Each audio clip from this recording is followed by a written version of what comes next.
Good morning, kakabsat. Nandito tayo ngayon sa Cabangaran, San Quintin, Pangasinan. Ayan, dito kami nag-stay sa Havens Bloom Resort and Events.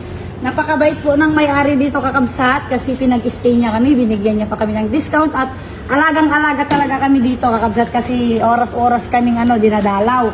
So sa lahat ng naghahanap ng resort na matutuluyan, yung mga sa mga taga Isabela, mga taga ibang lugar, kapag naghahanap kayo ng matutuluyan dito sa Pangasinan at wala kayong alam, ayan, ang Havens Bloom Resort and Events, dito kayo, kakabsat. Tignan nyo naman, napakaganda ng nila. Full area nila, ayan, private po to, kakabsat. Pwede nyong mag-book kapag may birthday, wedding, kasi napakaluwang din ng events nila. Pwede sa mga wedding, kapag may wedding, may birthday, pang family, ayan, ang ganda. Tapos yung room nila, kakabsat, marami rin silang available na room. Meron po silang 5 room, tapos may sariling CR kada room yan at malakas ang aircon.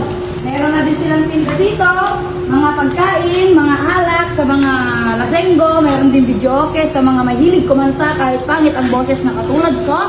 Ayan, sa mga gustong maligo sa pool, wag lang kayong iihi kasi napakalinis ng pool nila, kakabsat. Kaninang umaga, every morning, pinifilter nila yan, pinapalitan nila yung tubig. Ayan. Ay, kamasi. Oh, Asan ba yung dalawa? nasa taas. Dalawa lang sila doon? Oo, Ang ginagawa nila doon? di ko alam ah. Ayan, kanina pa tayo nandito. Hindi ba sila bumababa? Hindi pa. Wala naman itong mga to. Nag-promote ako ba't din naman sinabi naman? Eh, content nga tayo, di ba? Kung tayo, dadalaw sila doon. Oo. Wala naman sila kamasi. Inayaan na dalawa sila doon. Kamasi, saan sila? Diyan nga sa loob. Sa loob sila? Ginagawa naman nila dito. Kanina pa. Hindi, nakalakpa. Wala. Oh, Hoy!